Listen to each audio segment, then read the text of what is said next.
Welcome everyone to our live talk 3, how to implement gender-related climate risk finance commitments and strategies on the ground. This live talk is organized and promoted by the Forum for Agricultural Risk Management in Development, FARM-D, and the InsuResilience Global Partnership within the framework of their engagement together with the International Fund for Agricultural Development, IFAD. Just a few quick information before passing the floor. You are all welcome to pose questions. And comments in the chat box that is available. At some point of the session, you'll be invited to answer a couple of polling questions as well. And lastly, you may send a private direct message to FARM-D Live in case you face any technical issues during the webinar. So to begin today's live talk, I would like to invite Ms. Felana Raja Andrianaivo, who works with CARE International and is co-chair of the InsuResilience Global Partnership Gender Working Group, to make the opening remarks. So please, Felana, the floor is yours. Thank you. So my name is Felana Andrianaivo. I'm the program manager of climate change and resilience at CARE International Madagascar. I'm also co-chair to the InsuResilience Gender Working Group, together with Global Affairs Canada Climate Finance Division. Let me start with general information about Gender Working Group and the Gender Declaration. The Gender Working Group consists actually of 31 members of InsuResilience Global Partnership who are working collaboratively toward the aim of integrating gender-responsive and sensitive approaches as a cross-cutting topic in the partnership's vision. In September 2020, the InsuResilience High-Level Consultative Group endorsed an InsuResilience Declaration on Gender, which highlights the importance of gender-responsive approaches to climate and disaster risk finance and insurance towards realizing its Vision 2025, which consists to provide 500 million poor and vulnerable people prearranged risk finance and insurance solutions against the impacts of climate and disaster shocks. Principle 14 of the Gender Declaration aims to sensitize policymakers and advocate for cohesion on gender-responsive CDRFI in the diverse and intersecting policy agendas, including financial inclusion, climate change, disaster management, climate adaptation, agriculture and rural development, micro and small enterprise development, and social protection. And this is the starting point for today's live talk.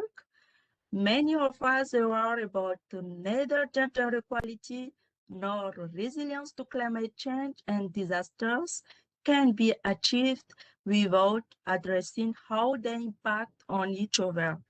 Transformational change requires that CARE work in partnership with others, sometimes in broader alliance, to bring about change. I look forward to the discussion on this theme today, and I call on Catherine Miles, one of our facilitators, to provide an overview of today's agenda. Thank you. Thank you, Felana. And my name is Catherine, and I'm a gender consultant at Resilience Global Partnership. I've met many of you already before. As I said, I'm one of the co-facilitators today, and I'm going to be joined by my co-facilitator, Emily Coleman from IFAD as well. So briefly, the objectives for today's live talk are to explore, first of all, how gender-responsive climate and disaster risk finance and insurance, which we'll abbreviate to CDRFI, how that lies at the intersection of various international policy commitments and agendas, and we're also looking at where there are gaps. We're also going to identify existing approaches and challenges and opportunities for how international gender-related CDRFI policy commitments and strategies are implemented in practice at a national but also institutional level as well. And so this is just the overview of the objectives today.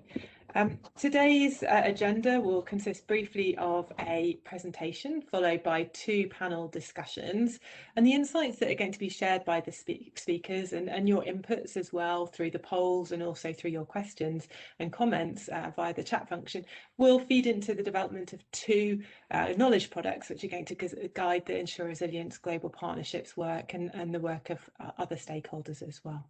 So firstly, one is going to be a policy brief on how international gender and CDRFI policy agendas intersect, what the relevant commitments are, and where there are gaps presenting opportunities for further coherence. And secondly, we're going to be developing a step-by-step practitioner-driven guidance on translating these commitments and strategies into action on the ground at a national and institutional level. So today we're really delighted to be joined by some esteemed speakers on all of these topics, and during the sessions you'll be encouraged, as we mentioned already, to have the opportunity to provide your insights and inputs via the chat function, so please do that. But before we start, I'm going to ask Emily to kick us off with a quick poll to inform some of our discussions. So over to you, Emily. Thank you. Thanks, Catherine. So you can see on the screen 4 questions, but also we're using the WebEx polling function. So you can see it's just been launched on the right-hand side of your screen. And I'd encourage you all just to give some quick answers. And if you're not sure, there's also unsure options. So every input is welcome. And we'll quickly look at the results before jumping into the next session. So you can see that you've got about 1.5 minutes now, and there's just 4 sort of starter questions, and then we'll have another poll later on after we've heard some of the presentations and sessions. So first of all, we'd like to know what stakeholder group you represent. So we're obviously talking about policies, which is governments, but then there are lots of different stakeholders involved, so that would be really useful to know. And then a bit more about what you see in terms of gender commitments in policy for CDRFI. So do you think that international policy commitments sufficiently acknowledge and set out a policy agenda for action in terms of the gender dimensions of climate change, the gender gap in access and usage of insurance, and the gender dimensions of disasters and emergencies? And you might be unsure, which is fine. It's what this discussion is all about, to learn what's going on, what more needs to be done. And then thirdly, do the international policy agendas acknowledge the role of gender responsive CDRFI to build the economic resilience of vulnerable people? And the 4th question is how you would rate the level of engagement with diverse groups, so from the ground up, and particularly from the Global South, in the international CDRFI policy agenda from your perspective. So I think we just have 10 seconds left, and then I will ask my colleagues to launch the results of the poll, and we can have a quick look at those immediately, or almost immediately, and to get a sense of who's in the room and what things you've noticed so far.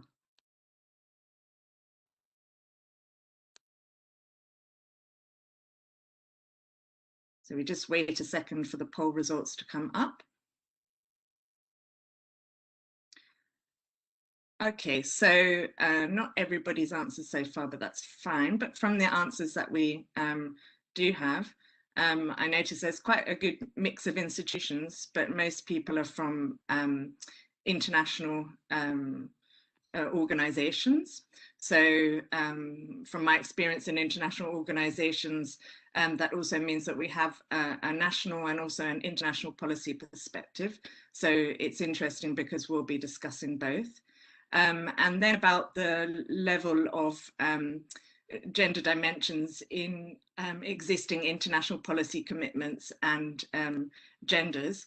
I think that not very many people have answered yes, which shows that perhaps either examples aren't very evident, or that there's perhaps more to be done. And those are definitely some things that Catherine's going to get into in the next session.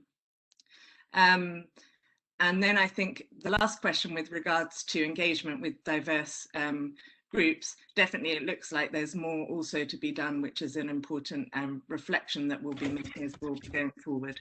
So I'll hand over to you, Catherine, for the first session, but thanks everyone for your contributions. Thank you, Emily, that's great.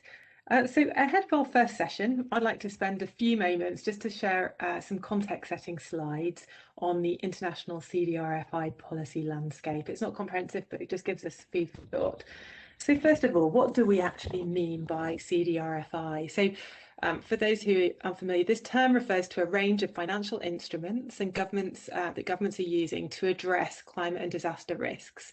Now, from our perspective, all budgetary and financial instruments can influence gender dynamics, i.e. the behaviours, norms and relationships between women and men. And these financial instruments can also address gender differential vulnerabilities and exposures to hazards and disasters. So gender sensitive CDRFI considers evidence of these factors that can result in gender differences in climate change vulnerabilities, risks and impacts.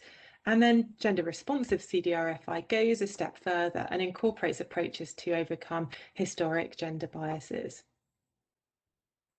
So policymakers within diverse policy areas use CDRFI instruments, next slide please, to address climate and disaster risks within their specific remit. As a result, this theme sort of lies at this convergence, you can see it on the slide here, of multiple international policy priorities and commitments, and at a national level these get translated as well into action on the ground. So all of these different instruments and the government policies that draw on them or feed into them need to also incorporate gender considerations and address these risks. So examples of some of these policy entry points might be climate change and adaptation and climate finance policy, disaster risk reduction and financing, financial stability and market development, and within that financial inclusion, and amongst others, and you can see some of them on the screen, and that they all have these gender impacts which are two-way. So each of these policy areas sits within a set of international policy frameworks and commitment, and at an international level you could say that these all converge in the Sustainable Development Goals. So to highlight a few examples, so in terms of disaster risk, next slide please. If we think about that, we think about the Sendai framework. Firstly, this disaster risk financing policy sits within this framework for disaster risk reduction 2025 to 2030, which was adopted in 2015 and later endorsed by the UN General Assembly. So this is a voluntary and a non-binding agreement, and it recognises that the state has primary responsibility to reduce disaster risk, but that responsibility also has to be shared with other stakeholders as well. And that includes local government and the private sector. And within the Sendai framework, you also have gender incorporated into one of its guiding principles and priorities there. Next slide, please. Then if we look at another area and think about it in terms of climate risk, gender responsive CDRFI sits within the framework of international climate change policy. The UNFCCC has established a dedicated standing agenda item under the convention to address issues of gender and climate change. And in 2014, the UNFCCC created the Lima Work Plan Programme on Gender, and that was to implement gender responsive climate policies and mandates across all areas of climate negotiations. In 2016, the Paris Agreement came along, and that reaffirmed this need for governments to respect and promote human rights, including gender equality and the empowerment of women, so it was integrated there. And since then, there's been a Gender Action Plan in 2017 adopted based on the Lima Work Plan earlier, and in 2019, this was enhanced as well at COP25. So then if we turn to a third policy area and see how these topics then get integrated, we can think about financial stability and market development policy. Next slide, please. So the starting point here is perhaps maybe these financial inclusion commitments that you see globally to promote financial stability. For example, central banks and ministries of finance from developing and emerging countries have committed to close the gender gap in financial inclusion. And whilst that often is within the framework of bank accounts, and actually within the broader framework, it also includes inclusive insurance for women, which has also been on the agenda of other organisations internationally, such as the Access to Insurance Initiative, A2II. So there's this convergence of policy themes on gender and CDRFI. Next slide, please. And when we look at this convergence, we mustn't forget about that gender equality and the advancement of women sits within the framework of the Global Convention on the Elimination of All Forms of Discrimination Against Women, CEDAW, and also the Beijing Declaration and Platform for Action, and the commitment also of SDG 5 towards achieving gender equality empowerment of women and girls. And so, yeah, it's within all of this framework that we at InsuResilience come to this work on gender, and InsuResilience's Vision 2025 sits really at the crucial intersection of all these different policy themes and policy agendas. Next slide, please. So within that, many of you are familiar with the fact that we have this high-level consultative group declaration on gender, which was endorsed in 2020. And this really offers a framework for gender-informed approaches to CDRFI. And it's provided a framework for the strategic focus of the work that the Gender Working Group is doing, of which you're hopefully engaged. And it focuses on 3 key areas. One is around building capacity and enhancing implementation for gender responsive approaches to CDRFI practices, increasing the collection and usage of sex disaggregated and gender data and risk modelling and CDRFI schemes at a national level and in disaster data sets. And thirdly, in terms of increasing flows of capital to gender responsive CDRFI schemes. So it's really within that context that we come to our discussion in our first session today. And we're going to move on now to our first panel discussion. And here we're going to look at really in depth at how gender and CDRFI are reflected in these different international policy commitments. Where are the gaps and recommendations for this further policy coherence and action? So really to ensure that CDRFI reaches poor and vulnerable women as well as men in developing countries. So I'm really happy to be joined for this session by Fleur Newman from the United Nations Framework Convention on Climate Change, UNFCCC, Krishnan Narasimhan, the Programme Manager for the United Nations Capital Development Fund's Pacific Insurance and Climate Adaptation Programme, PCAP, and Leticia Goncalves from the World Food Programme as well. So thank you very much to all of you for joining the panel discussion today. So if you could switch on your cameras so we can see you all. Thank you. Super. So I think we're going to start our discussion now by turning to Fleur, kicking off with you, climate change policy. So really, where do you see this convergence of gender and CDRFI within climate change policy internationally? Well, firstly, thanks for the opportunity to contribute to what is a very important discussion. And you've already mentioned the framework under the Convention and the Paris Agreement. And what became clear at the climate conference in Madrid in 2019, where parties adopted the 5-year enhanced Lima work program on gender and its gender action plan, is the need to rapidly increase gender responsive climate finance across all aspects of climate policy and action. And there's also this built-in recognition that this must apply also to private and philanthropic climate finance and across the whole climate finance ecosystem. And that includes, obviously, well, not obviously, but it includes insurance. And while there's not a specific reference to CDRFI in the work program or action plan, it still remains clear that financing to strengthen integration of gender considerations across all areas of climate action is required, and that necessarily includes disaster risk finance and insurance. One of the activities under the Gender Action Plan actually speaks to the need for raising greater awareness of the financial and technical support that's already available or under development. It's why sessions like today's live talk are so important, because we need to raise awareness and help connect the dots for those who are working at the nexus of climate and disaster risk finance and insurance, but have not necessarily incorporated a gender dimension, but also for those working on gender, climate and disaster who are not aware of the potential support and empowerment that CDRFI brings. Also under our process, there's a dedicated body to address different aspects of loss and damage. And through this constituted body, in addition to this partnership, that particular work on this link can be highlighted and further developed. And I'll stop there. Okay. So then, just in terms of these gender commitments and targets, sort of what kind of commitments exist and what guidance exists in out there? And is there any further guidance being developed going forward to help bring these themes together? Yeah. I think I would start with the point that there's a lot of room for further guidance to be developed. Getting back to my earlier point about raising awareness, one of the things that we're seeing, not just in this context, but more broadly, the need for raising awareness and accelerating capacity building within governments on issues like barriers and challenges to women accessing or benefiting from CDRFI. Barriers may not be specific to CDRFI. The ability to own land or other assets, it also affects many other aspects of climate policy. But effectively addressing these underlying gender inequalities, and you've touched on this already, is essential work for both CDRFI and climate action more generally.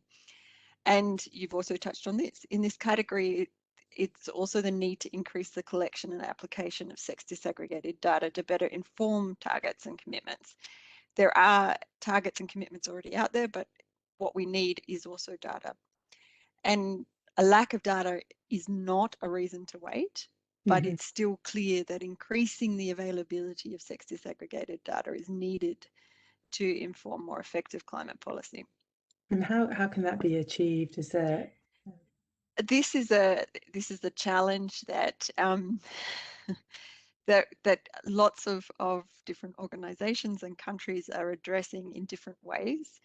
And I think what is needed is investment in the institutions and the support required for countries to be able to actually implement, or to be able to do the sort of collection that's required. Actually requires some building of capacity within statistical institutions, but also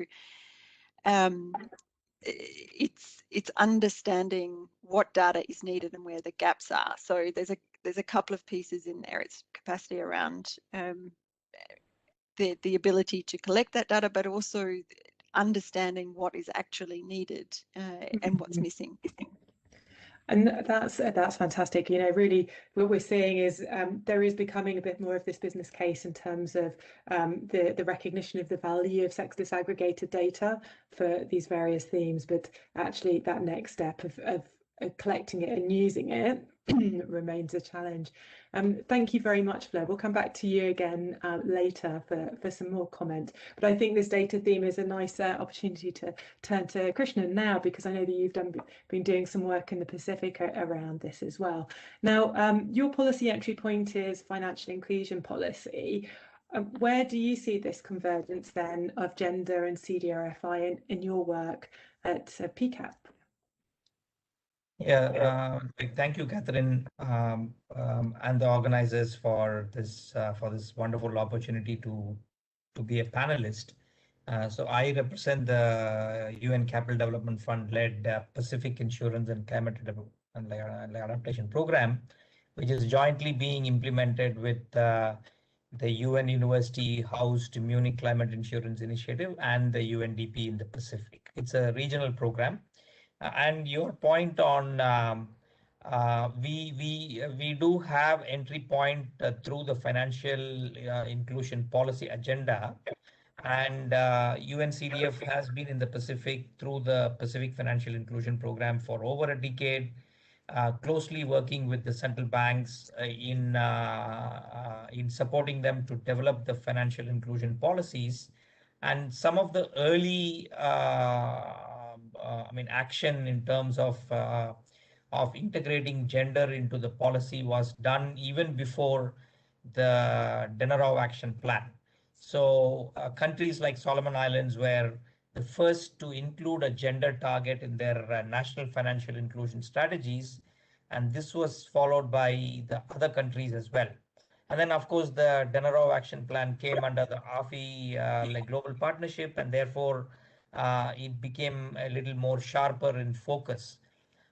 So we have also been working with the central banks in making sure that in all our projects that we implement with the private sector and other partners, there is a very strong gender component, not only in terms of targets being assigned upfront in terms of outreach, but also specifically in terms of addressing some of the other underlying issues around like agency, their ability to take decisions. And this followed from the power assessments, the participation of women in the economy realized assessments that we did following what was done in Africa and in Asia. We did it in the Pacific. And in our financial services demand side survey work, again with the central banks, there were clear gender markers to be for the data that was analyzed, and we found that in countries where there were huge gender gaps, that was where we went into the underlying issues on these gender gaps and started addressing them. So going forward, that would be the template for PCAP as well. That's brilliant. And so actually, these demand side surveys have identified some of these structural barriers that were referred to by Fleur earlier around why women are not getting this access to finance, which includes insurance. But also, I think what's an interesting point you've raised is how the international policies are informed also by the local action as well. So that's fantastic. So going forward under the new program, the PCAP program, what are you going to be doing in terms of this intersection of gender responsive CDRFI? Yeah, so under the PCAP, there are multiple areas in making it gender responsive right from the beginning. So because we went in for about a year of program design and have started implementation from this year onwards. So we have completed significant research on the market needs that includes vulnerabilities of women and other socioeconomic aspects through broad-based literature review and also field surveys covering groups of women. So this has been built into the program design. Then the second thing is on specific DRF and financial literacy trainings. Our approach would be to work very closely with the likes of UN Women and other NGOs that are focused on the needs of women. For example, we already have a partnership with the Fiji Women's Fund and the Ministry of Women here, and also tailoring the needs of these trainings to suit a specific specific professions that women have, their timings, and including very small aspects like childcare needs when they attend training. We have a marketing and outreach strategy that will be implemented with the private sector, the local insurers, where specific aspects around what type of products would women be interested, how would they like it to be delivered to them, what are their digital needs, what is their level of digital access and literacy. So these sort of things are being already studied in the product design. Then in actual product development itself would suit their ability to own a financial product, their ability to take decision in terms of the household finances, and whether they would be like to be served by women sales agent, etc. So these things are all going into the like product like sort of related research. And more importantly, the governance structure that we have, the investment committee as we call, ensures that all our project proposals have a strong like gender, have a strong gender element, and there is a gender tracking like tool that is integrated with within these project documents that has to be updated every like quarter during our reports to donors. So I feel that we have a strong like what gender element integrated within the programming. We would also be specifically doing research on why people access, why women access or don't access, what were the reasons they could access, what were the reasons they could not access or use a product. So those like those sort of targeted research will happen. That's fantastic. And so actually, you've touched on points about the importance of research as well to translate some of these commitments to the project level, and also this issue of agency, women's agency, and gathering data on that, which actually brings us really nicely onto Letitia and some of the work that you're doing at the WFP, the World Food Programme. First of all, from your side, Letitia, where do you see this convergence of international commitments on gender and CDRFI within your policy area? And you're really looking at food security and agricultural policy. Well, thank you, Catherine, and good afternoon, everyone. And thank you for organizing such inspiring events. So I work as a risk finance consultant for the World Food Programme's Regional Bureau for Latin America and the Caribbean at the Resilience team.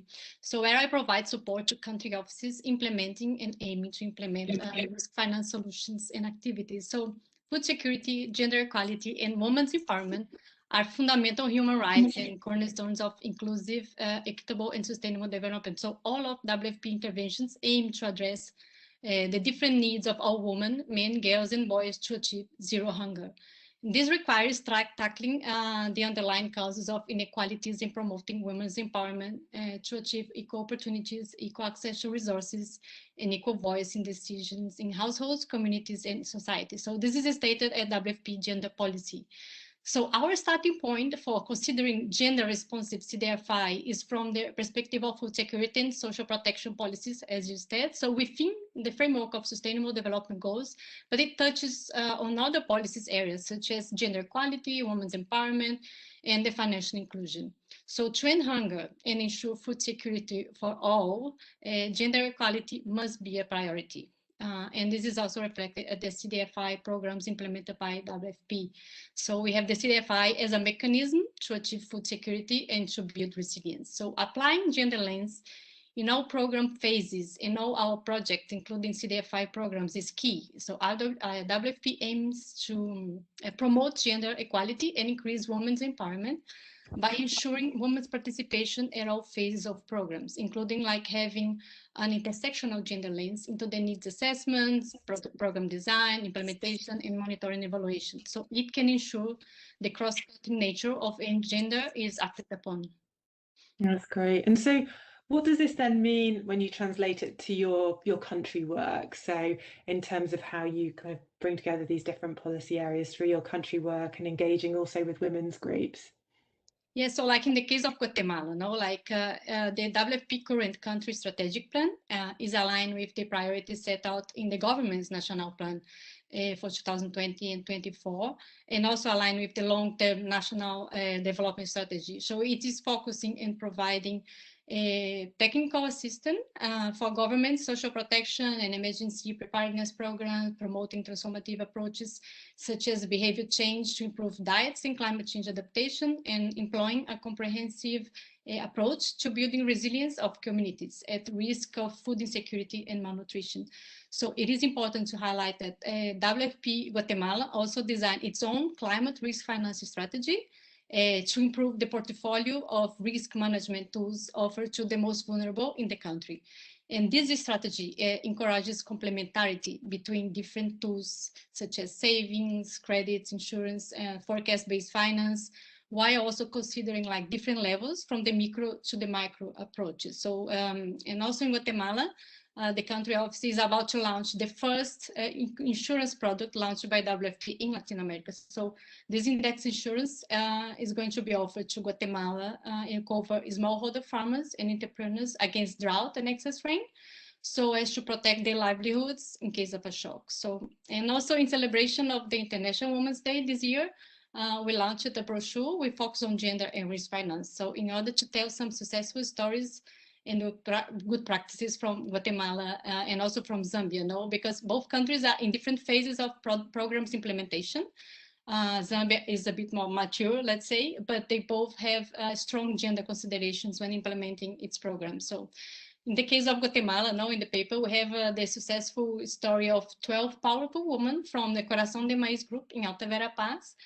They are like featured in the paper, and it's they are among the 1,200 participants in the pilot for the product in Guatemala. And to select the groups who participated in the pilot, WFP Guatemala conducted an assessment to select 7 associations to participate, but looking at different levels of organizations, but making sure like these associations had equal participation of men and women, not only as associates, but also like as board members and decision makers. So for instance, these 12 women from the Corazón de Maíz group, they will have access to one more risk finance solution, and that will support them to achieve a comprehensive risk management approach. So this group had already had access to savings, credits, and some capacity building and support from WFP, and now they will have one more tool to face climate-related events and improve their financial autonomy. And empower and participate in the decision-making process. So in terms of engaging with women, WFP conducts community-based assessment, participatory planning process now at the local level, which specifically engage women so they can contribute to ensure programs are tailored to their needs and the equal representation in the decision-making and the selection of activities. And now that contributes to advance gender equality. So generally speaking, WFP conducts community assessments, which involves consultations prior to the launch of schemes to identify gender inequalities, gaps, and barriers related to each component of the scheme, and in turn to remove those barriers to access or each component. Thank you. No, this is fantastic. So you've really translated it into the ground. You've also thought about women's participation in all aspects as well, and doing that demand side research too. I think if we move on now and maybe back to Fleur from your side, sort of going forward, like with all of this in mind, with all these policy areas sort of intersecting, do you have any particular recommendations for greater policy coherence, sort of bringing together these different stakeholders from diverse policy areas on these topics?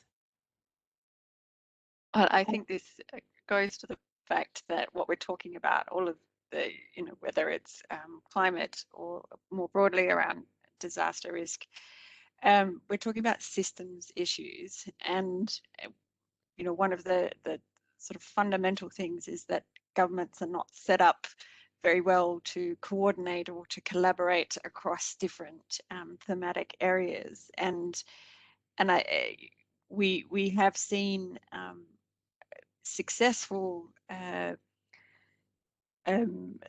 committees and bodies being set up within government that to actually mainstream sort of climate across different areas, and then those who are looking to integrate gender into their climate policy are making sure that gender is, whether it's women's ministries or a gender ministry, or ensuring that there's gender expertise within those groups. And that whole point about coordination across government, but also this really critical coordination vertically from national through to subnational and local, because locally, that's those who are facing and supporting disasters on the ground or climate on the ground, and that coordination and having those mechanisms is critically important.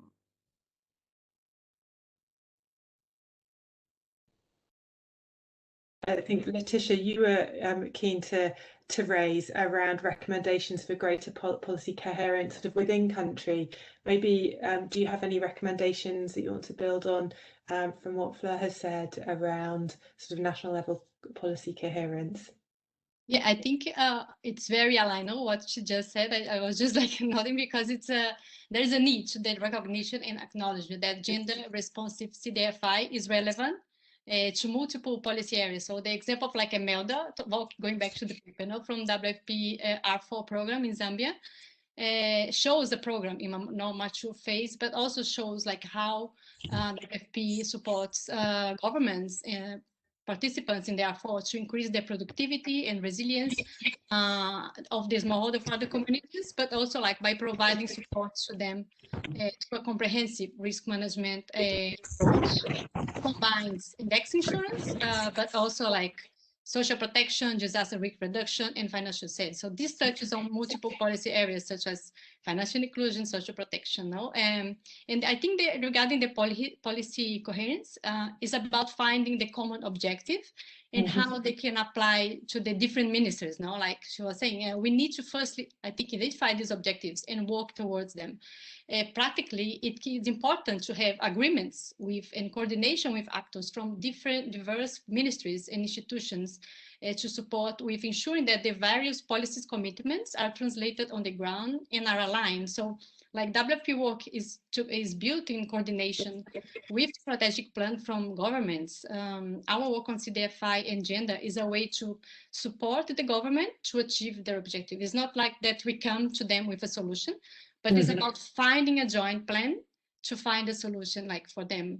So in turn, I think it's important also to consider the need for capacity training of government and even like private sector institutions like Florence mentioned, like in how to more actively be inclusive of gender considerations is important, like especially among actors that are not like traditionally consider these issues. So may mean going beyond just advocating the importance of gender empowerment, but also work with these institutions in practically establishing processes and tools that will allow for gender action to be mainstream. So in some cases, an initial starting point is an awareness raising activities. Opening up these channels of thinking can help onwards influence as government policies are created or updated, and where gender considerations may be more actively and pragmatically considered across a range of policy areas like food security, risk finance, agriculture, social protection. And so finding opportunities for collaboration and shared discussions between the policymakers from different areas. No, so WFP always tries to involve the diverse parties from governments, even if they have no permanent coordination mechanism in place yet. So it's also important to emphasize, just to finalize, that when aiming for a great policy coherence, I think we should also have this people-centered approach, and the gender equality in the center of this policy could be maybe, like we say in Spanish, the hilo conductor, or the common thread, or the link to this coherence.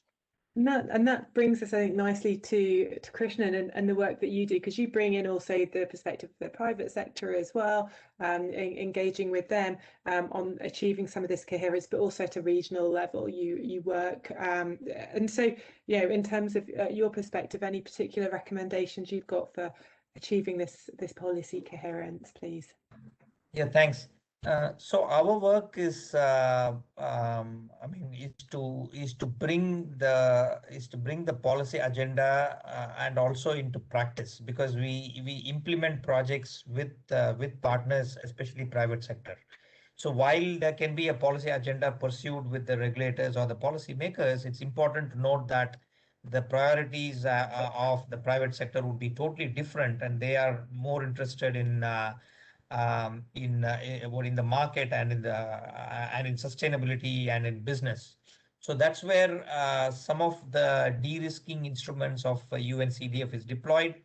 So when we set up a proof of concept or a pilot project, we not only provide technical guidance in these areas of gender, but also actual policy, project implementation by grant support or loan and guarantee support to the private sector to de-risk some of their initial investments. Let's say that they have to launch a women-centric product, or to have like channels that will focus on women, and they don't want to take a risk in terms of investing in that because they don't feel that there's a market. Of course, we support with targeted research that shows evidence, but to show a data being converted into actual reality, you have to implement the project. So that's where we de-risk their initial investments, and once a proof of concept is established, we also help them to scale such initiatives. And there are several examples of how when we started, like private sector had its own doubts, but then at the end of the scale phase, they are fairly convinced of the investments made by seeing that more women than men access and use a particular product. For example, the micro pension product in the Solomon Islands, and also working in terms of making sure that we talked about gender desegregated data. So because the Reserve Bank of Fiji could issue a policy guideline making it compulsory for reporting institutions to give gender desegregated data, we have seen that between the 2014 Financial Services Demand Side Survey and now, the gender gap has been substantially reduced. That's great. This is not only because of this, I would call it affirmative action being included in the national financial inclusion policies, but also in terms of tracking the data. When they know that a regulator is tracking the data, that's when the private sector really sits up and starts doing things that convert this policy into practice. So I think that is a really great point to stop and just to, well, first of all, to say thank you, but just to show that results can be achieved through taking these sorts of actions. So this is fantastic. Really just to summarize what we're hearing, we've heard from you all today, is this need to connect the dots between these different policy areas. I think that came through. That there are social norms and structural barriers that are at play that need to be identified, whether that's through research, through these demand side studies, gathering data and ensuring through the power of data that it's sex disaggregated and you use it to inform the ongoing policy decision making. That there's this need for both generic commitments but also specific commitments coming down, and the interdisciplinary thinking and action planning and identifying sort of common objectives sort of helps to bring that connection of the dots going forward, and ultimately coordination is what is required to get there. At that point, I'd really like to say thank you very much for sharing your rich insights. We could have an hour from each of you, and that would be fantastic. So maybe we can come back to you and hear more another time. I'm sure we'll continue the conversation. So thank you very much to the three of you. And I think at this point, we're going to move on to a brief poll. And so for this, we'd like to ask you all, if you have a few minutes to sort of read through the questions, I'll read them through with you as well. And for everybody who's online to provide their answers. So there's the pop-up box on the side that you will have seen. In that, can you please provide inputs to these questions? So how would you rate the level of engagement with diverse groups, particularly from the Global South, in this CDRFI policy agenda from your policy perspective? Are you aware of national policies that address the gender dimensions of CDRFI? Do you think policymakers require guidance to translate these commitments on gender and CDRFI into national policies and practice? And what kind of tools and training could be of value? We've identified that there's this issue, need of capacity building potentially, and some guidance. Yeah, please give us your free text answers as to what would you like to see out there. And do you think implementers require guidance as well? And in terms of the previous question, if you can also provide some examples of what kind of guidance you'd like to see if you think there needs to be implemented guidance. So that's sort of at a country level. If you're a program, whether it's implementing a CDRFI scheme or others types of schemes, or working sort of as an NGO advocating on these themes, what kind of guidance is required there? So I think you've got about a minute and a half left to go to put in your comments. This isn't the only time you can put in your comments, just bear that in mind. You can always contact us, put your messages also in the chat box, and directly communicate. Let us know your feedback afterwards if there are more points that you'd like to share. And likewise with questions that the speakers have raised in the earlier session, if there's anything there that you would like to hear more about, just drop us a line, let us know. Okay, so we've got approximately a minute left. Again, just another big thank you to Fleur, Krishnan and Letitia for their words. And I should say that Letitia mentioned a publication that they'd released with the WFP on International Women's Day. That's already on the Gender Centre of Excellence for InsuResilience. So I think take a look at that and have a read if you'd like to learn more on that. And there are other tools both from UNFCCC there and from UNCDF's programming in the Pacific. And I think Tuga has sent across a link so you can all click through to it as well when you've got time. So thank you for that, Tuga. Okay, so last 30 seconds or so for the poll. So again, please provide your feedback. We're going to not do an analysis of the poll results straight away. We're going to jump right in to the panel discussion, the second panel discussion, and that's on translating international policy commitments into practice with Emily and her speakers. So I'm going to say thank you and pass over to Emily now for the next session. Thank you. Thanks a lot, Catherine. So in this section, we're going to be considering how these international policies that we've spoken about are translated into action. And we'll be looking from two perspectives. So firstly, from the national perspective. So how are gender and CDRFI integrated into national determined contributions and national action plans, and also into different national policy areas like financial inclusion and social protection. And then from the second perspective, what successful institutional approaches exist which translate these international gender and CDRFI commitments into action, and also a bit about where there are challenges and gaps. So I'm joined on this session by three of our experienced speakers that have a different perspective on those questions.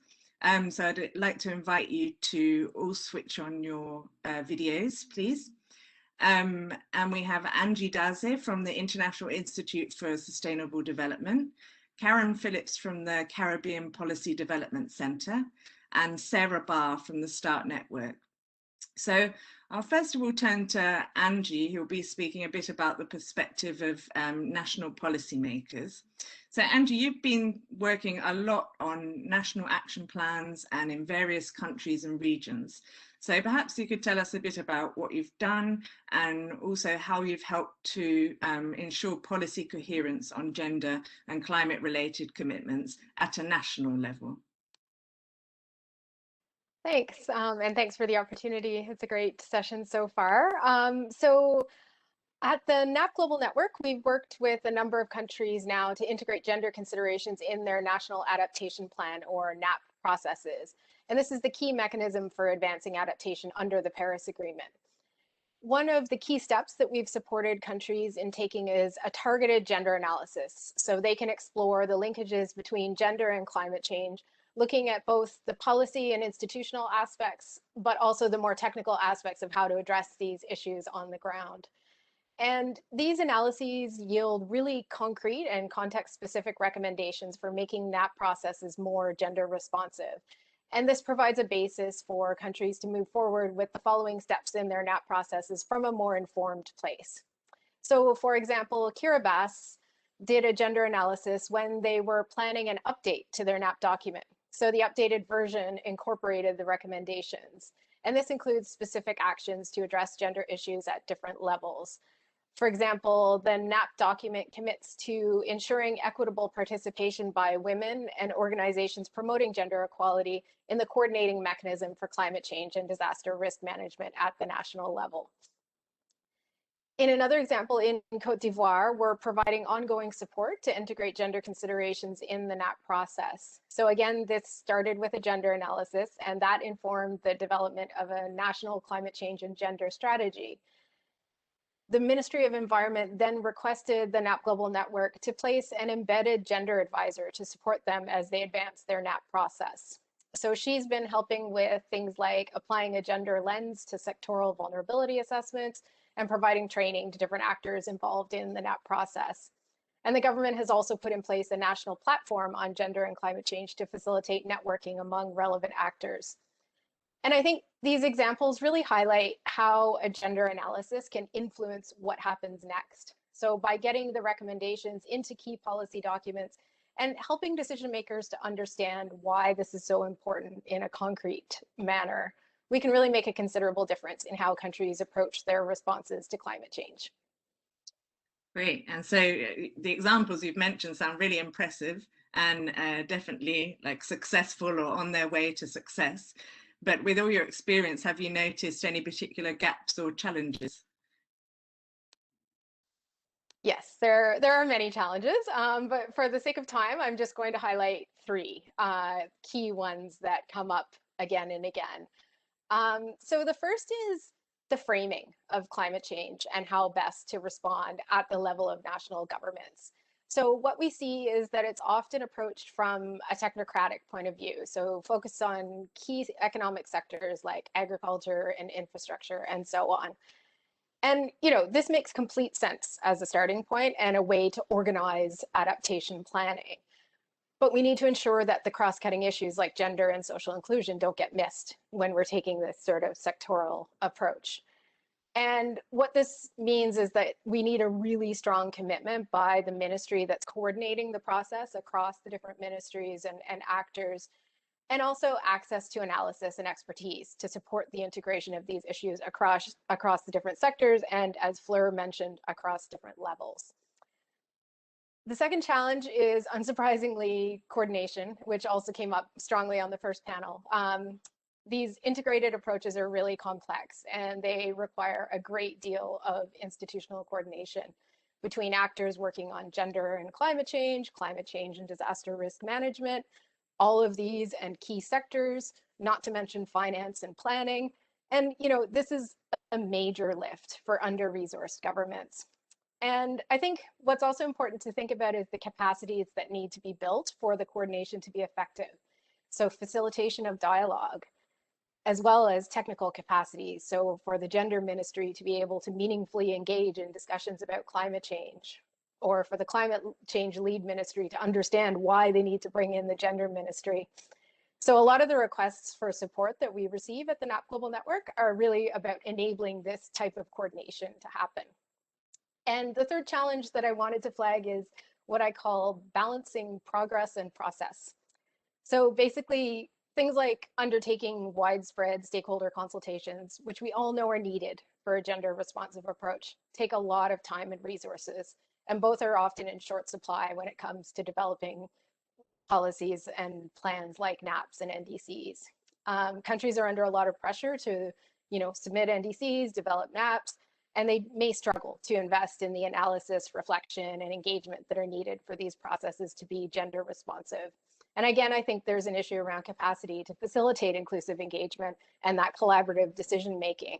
And this just may not exist in the bodies that are responsible for coordinating climate action. Thank you, Angie. It's really useful also to have your perspectives, and it sounds like similar challenges across some different countries and different regions where you work. So perhaps we can pick up on that a bit later. And for now, I'll turn to Karen, who's got the perspective of one region. So that's also interesting to hear from, and from a development partner perspective as well. So Karen, perhaps you could give an overview of what work you've been doing in the Caribbean, and if you have seen how gender and CDRFI are integrated into policies and strategies at a regional or a national level within the specific region.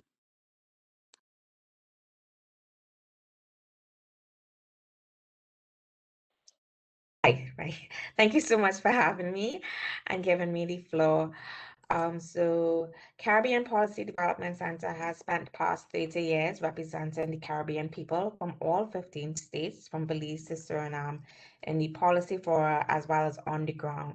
So we aim to put the voices of people into policy making. And one of our focus is sustainable development, and we are trying to ensure that we could preserve the Caribbean for now and also for the future. And throughout all of our projects, we have gender mainstreaming. And so in this, based on our research that we're doing on CDRFI right now, we've come to realize that a lot of the national policies in the sector that intersect climate risk finance, such as agriculture and insurance and the business sector, lack the minimal standard that would be considered for gender mainstreaming.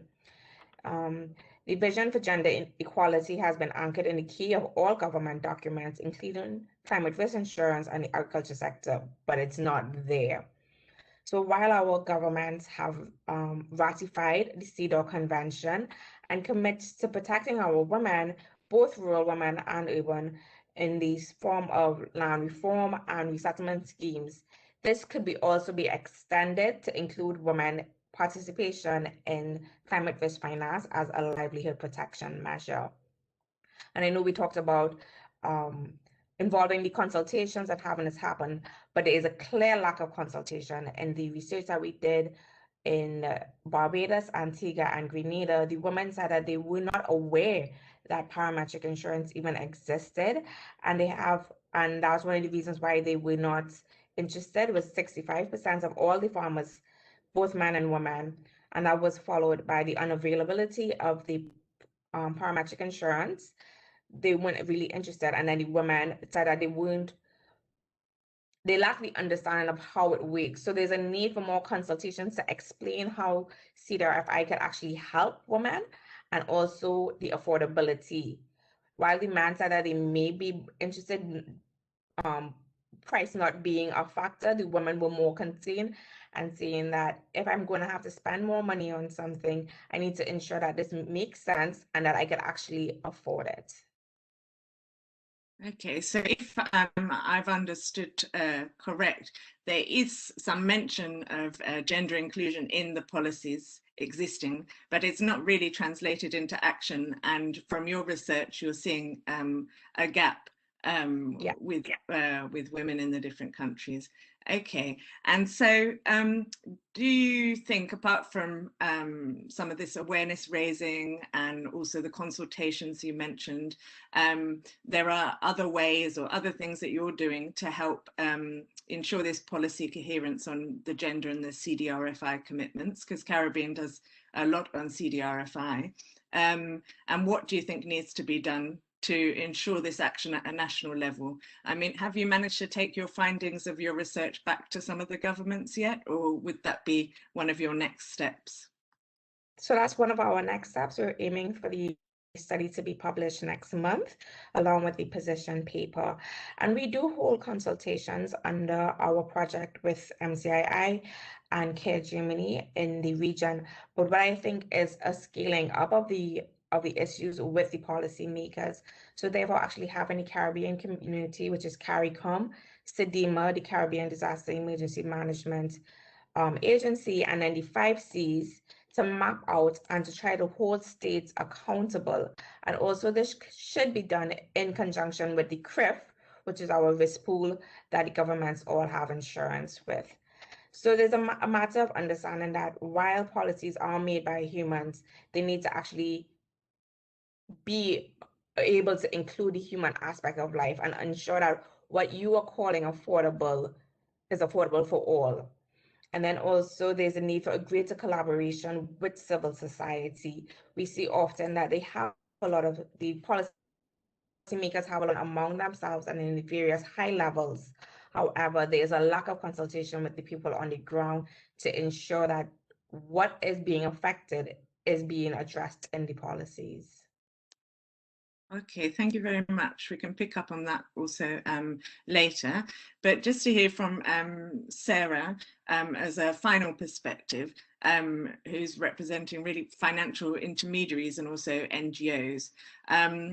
So Sarah, I know you're in the process of developing a gender framework for disaster and risk financing at the START network. So what would you say you've seen are the drivers for establishing such a framework? And also, what's the purpose for doing it? What do you expect it to achieve? Sure, thanks very much. Thanks for having me to talk. It's great to be here among all our other colleagues. So the START Network are a network of over 50 NGOs working globally. We came together about 10 years ago to try to improve the way that the humanitarian sector functions. So we've come from quite a humanitarian background. And a key part of doing that has been experimenting with our civil society members around crisis anticipation and disaster risk financing tools, trying to bring these tools and approaches to civil society. And I guess why now with the gender piece? First of all, we've seen from our implementation, as everyone else on the call will be very familiar with, that gender really touches every aspect of disaster risk financing. We've seen from our interventions that men and women access and interpret risk information differently, and that they're likely to take different decisions based on that information in terms of their coping and preparedness. We've also seen in other projects, perhaps, that men and women sometimes see the value of this type of programming differently. So all of that shows us that gender isn't just kind of a nice to have, but it's actually a key kind of program quality issue that we're interested in understanding and improving, really, which leads us to the second driver, which is really around pushing the quality of our programs. We've been working now on crisis risk financing for, a good 5 years, so maybe quite new compared to some on the call.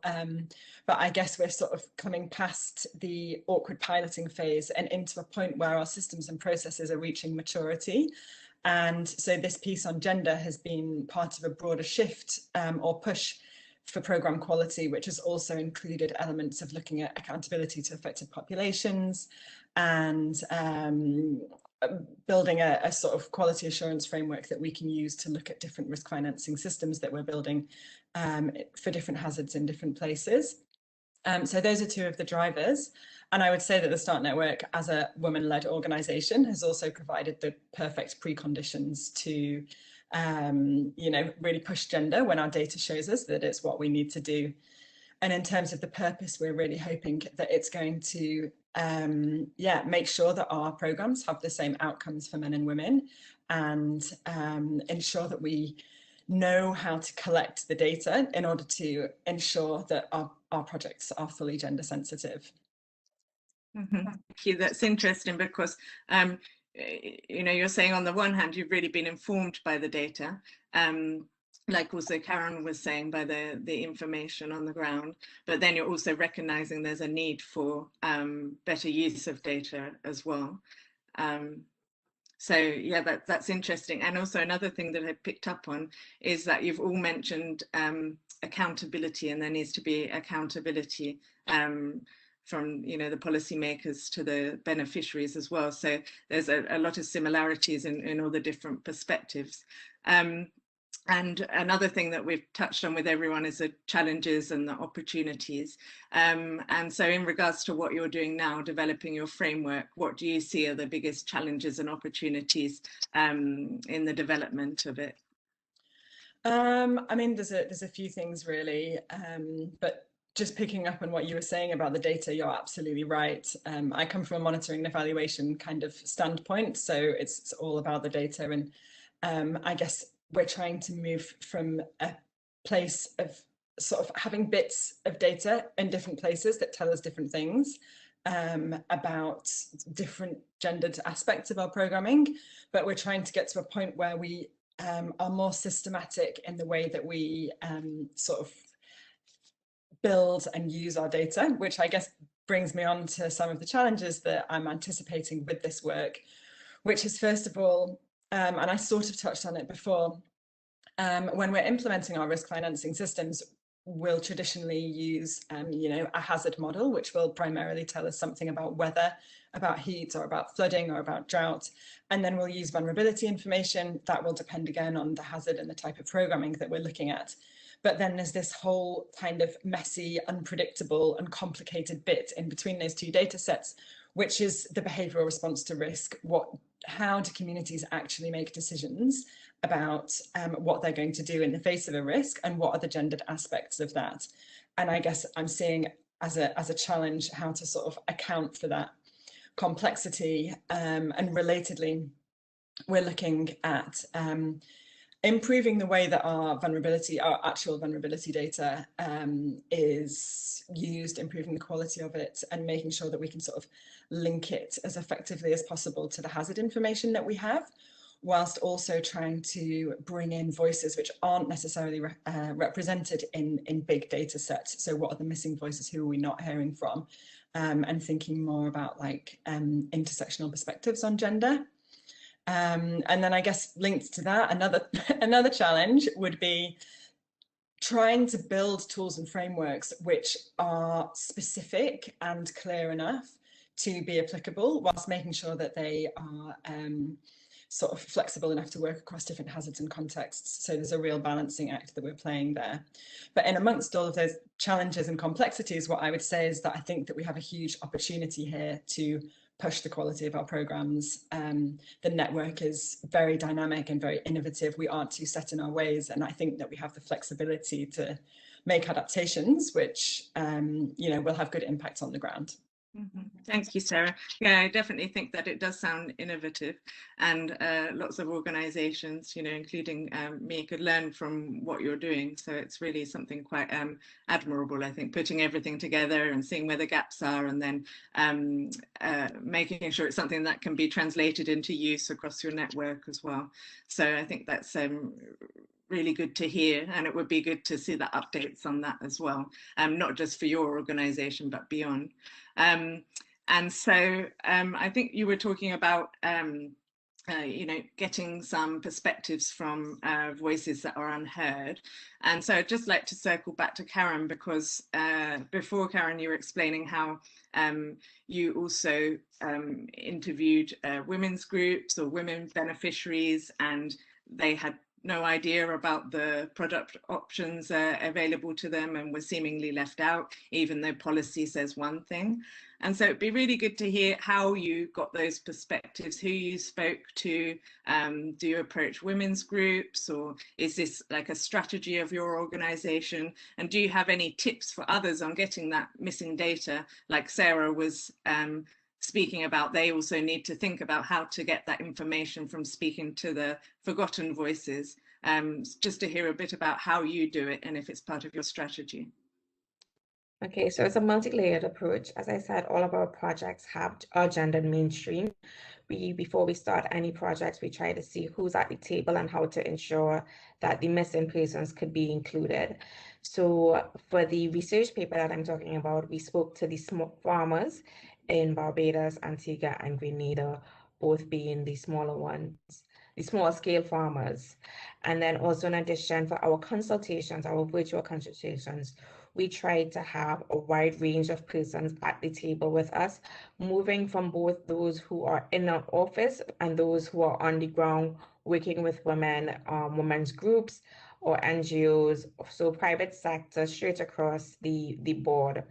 And at sometimes, well, pre-COVID, we used to go more in the field and actually meet the people where they were and have interviews and collect data with them. So it's about, I think one of the key things that I have found in my time of doing this week is it requires you to become a better listener. It requires you to stop speaking at some point and listen to the person's story, listen to their life experience with disaster, with lack of water, and see what is the best way that you could respond with policy to actually have an effective policy. Okay, thank you. And when you speak to the women's groups, I know we spoke before about it's your next step to also bring this information back to policy level. Do you also explain to the women's groups that you're speaking to about the role of policy? How do you have a conversation about policy with them? Well, they know we normally start the conversation up front that this is to help influence policy. So there was one project that we did with a water company in the Caribbean, and they knew that we were coming to carry their voices back.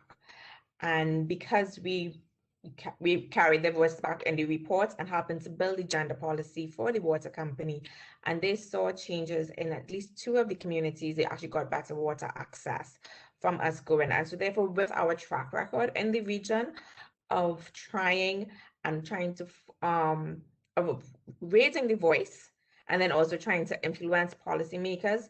There's a level of trust in between us and the persons on the ground.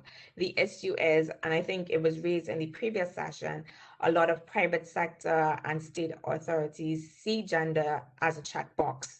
They got a loan from the Caribbean Development Bank, and a part of it requires gender mainstreaming, so we're just going to hire some consultants and check this box.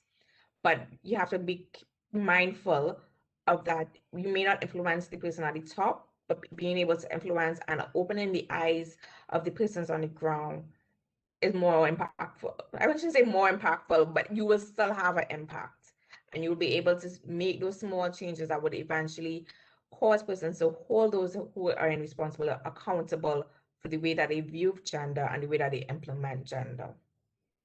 I see. Yeah, it's also common in across many types of institutions. I think this checkbox, and so yeah, it's getting to that next stage of action. And so one thing is having it in the policy. So maybe, and that's where the international policies may be pushed from the top. But then you've also got to look at the middle and the bottom, and actually who's doing things and how you can translate that into strategy and action. So that's really encouraging that you had some success in the example that you mentioned. So I'll just turn back to Angie. And Angie, you were mentioning that you've also been working on some national action plans in some various countries. So from your experience, do you see that there are missed opportunities or where more could be done? I mean, absolutely. In an ideal world, every national adaptation plan process or every policy process would be undertaken with a gender responsive approach from the very beginning. They would have the time and opportunity to do all of the analysis and engagement that's needed. And that's not the case. But I think what's important to emphasize is that there are entry points throughout the processes where you can apply this gender lens and improve the attention to gender considerations.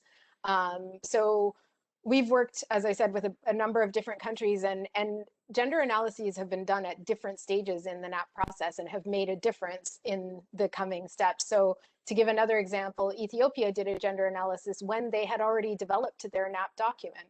So they had, already identified what are the adaptation options that we want to pursue. And so the gender analysis looked specifically at those adaptation options and how they could be implemented in a gender responsive way. And that has now informed the development of the implementation roadmap for the NAP. So those gender recommendations are baked into this key document that will guide adaptation action in the coming years in Ethiopia. So I think that, yes, there are missed opportunities, but what's really important is to look at, the opportunities to come. And another thing that I would just mention is monitoring and evaluation systems. So many countries are now, as they sort of are moving along in their processes, they're turning attention to implementation, obviously, but also how are we going to track progress? And this is another major opportunity to apply the gender lens so that we are not just collecting, disaggregated data, but also asking the right questions. Who's benefiting from adaptation investments or from CDRFI investments? Who's not benefiting? Why? What do we need to do to make sure those benefits are equitable?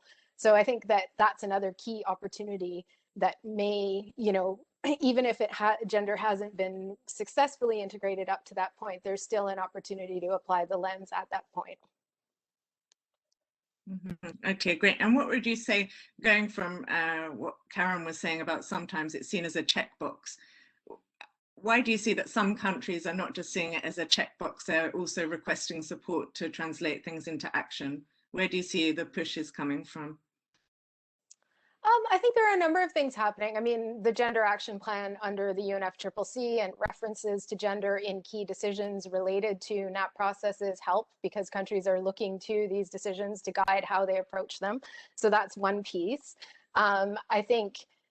I think the sort of dialogue about gender and climate change awareness is relatively high now, that this is an issue that needs to be addressed in climate action. I think we've reached that point where that's relatively well understood.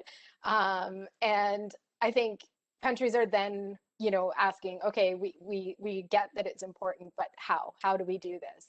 And that's where, as I said, these gender analyses come in, because they really help them to figure out in a context specific way, both in terms of institutions and so on, but also like what's happening on the ground. What are the issues that they need to grapple with as they move adaptation or other climate action forward? So that's also helping in terms of just getting past the checkbox and trying to really work towards, you know, an integrated gender responsive approach. Okay, great, thank you. That's really interesting to have that perspective. And just to finally get back to Sarah, I know, Sarah, you were mentioning before already some opportunities. Are there any sort of final words that you want to raise or highlight on the gaps and the opportunities you see in building greater policy coherence from your perspective? Yeah, sure. In terms of gaps, what I would say is that crisis risk financing is a relatively sharp tool. It mainly works, obviously, just in the run-up to a crisis and as a crisis is happening, and perhaps into the recovery phase. But as we heard as well from colleagues on the first panel, it doesn't really address structural issues which are causing this acute vulnerability to happen. And so I guess in terms of gaps, I would like to see climate and disaster risk financing sort of more firmly integrated into other forms of longer term programming, be that national disaster risk management, development, climate adaptation, social protection. So that's one thing that I'd pick out. But I guess another thing in terms of the opportunities, in terms of building coherence across these different policy lines, is that I think that CDRFI has proven a very effective demonstration of how it's actually possible to yield tangible social impacts working across disciplines. We bring together hazard modelers, finance experts, humanitarian and other programming practitioners to reach vulnerable communities. And I think that if we can work across those disciplines at the programmatic level, and also we can use that sort of partnership thinking to push as well for greater policy coherence. Thank you, Sarah, and thank you, Angie and Karen as well. Sarah, you've led me nicely to one of the key points, I think, to sum up this session, which is the collaboration across different disciplines and also across different types of stakeholders as well. And it's something that came out in everything that you guys were saying. And then also, I think that another key point is that government awareness and understanding and appreciation also of the issues could be greater. And with that, there also needs to be support to dialogue, as well as actually, you know, translating things into action. And then we've also learned that it's a process. It came out in the session. And so it's not just about the tick boxing, but also about all the different elements and all the different people involved in the process. And that can come out in things like the need for data and the use of data, and also capacity building. So I found it really personally very interesting and insightful speaking to all of you. So thank you again. And yeah, definitely be keen to also see the updates on your work. So with that, I think I'll hand over to Catherine, who's got some poll results from before. Thank you, and thanks again to all the panelists just then. Absolutely fascinating discussions. And again, we could have had a webinar on each of you. And anyhow, if we look at the poll results that were shared, I think they're coming up on the screen now. We asked about institutional gender policies. What we can see, actually, very few of you on the call today actually have any kind of institutional gender policy at 8%. Almost a quarter of those on the call said that they were unsure as well. So yeah, clearly there's some work to be done there in terms of translating some of these international and national gender policies into institutional level policies as well, even if some of the practices are there. In terms of awareness of national policies that address gender dimensions of CDRFI, it seems some of you, but a very limited number, are actually aware around this, around 12%. And again, almost a quarter of you think that there these national policies are not addressing the gender dimensions of CDRFI. So again, it just reaffirms that more work is done. And yeah, clear call for guidance needed, both in terms of policymakers, with 36% of you saying yes, guidance is needed, albeit many didn't actually respond to this point, but it was 36% versus only 3% said that there wasn't a need for guidance. And the same with guidance on institutional policies as well, with about 38% there saying yes, some guidance is needed, and nobody said that there wasn't a need for that guidance. So, you know, there's clearly some support that is needed. That's come through really strongly in the conversations today. You know, just to pull together these different threads of the two sessions. You know, we've heard about coherence, that need for policy coherence, both also translating that to coherence when it comes to data and practices. So collecting data as part of your practice, but also in terms of vulnerability data as well. That if you're not looking at vulnerability data, we just heard as well that there's a need for collecting that. So it's not just about coherence in terms of policies. There's the point about capacity, I think, comes together across both of the sessions as well, and this need for capacity building to achieve that coherence, and consultation and listening and institutional coordination can help with capacity building and coherence and that listening on the ground. And concretely, it's actually doing this. It's complex, but it's worth it. There are opportunities there across the whole process. We have to acknowledge the structural barriers, and we have to track progress of implementing that. So really absolutely thankful for all of you both participating as panelists and also dialing in as well to listen to these reflections, and we really want to take this forward to inform our continued work. But at this point, I'd like to hand back over to Philana to make some final remarks, and also remind you all to do an evaluation poll once this session has finished. So thank you, and over to you, Philana. Catherine, thank you for joining this live talk. We are grateful for your time, and value your contributions. We will share the report of this meeting on the InsuResilience website and the Foundry platform, where there will also be a recording. This live talk is the third in a series of live talks. You can find the recording form from our first two live talks online via the InsuResilience Center of Excellence on Gender Smart Solutions platform. This live talk also will be put online at the same location. If you would like to explore potential collaboration with the InsuResilience Global Partnership, please do get in touch with the InsuResilience Secretariat. Our next live talk will be held in Q3, trimester 3, 2021, which will explore how to include a gender lens into CDRFI investments and grant making. If there are more questions, then please register on RiskTalk, our interactive knowledge exchange platform, where you can anonymously ask questions using the category live talk on gender and get tailored response from experts. I once again wish to thank our speakers for their valuable contributions and insights, and all of you for inputs and comments. We look forward to seeing you all with us next time. Thank you.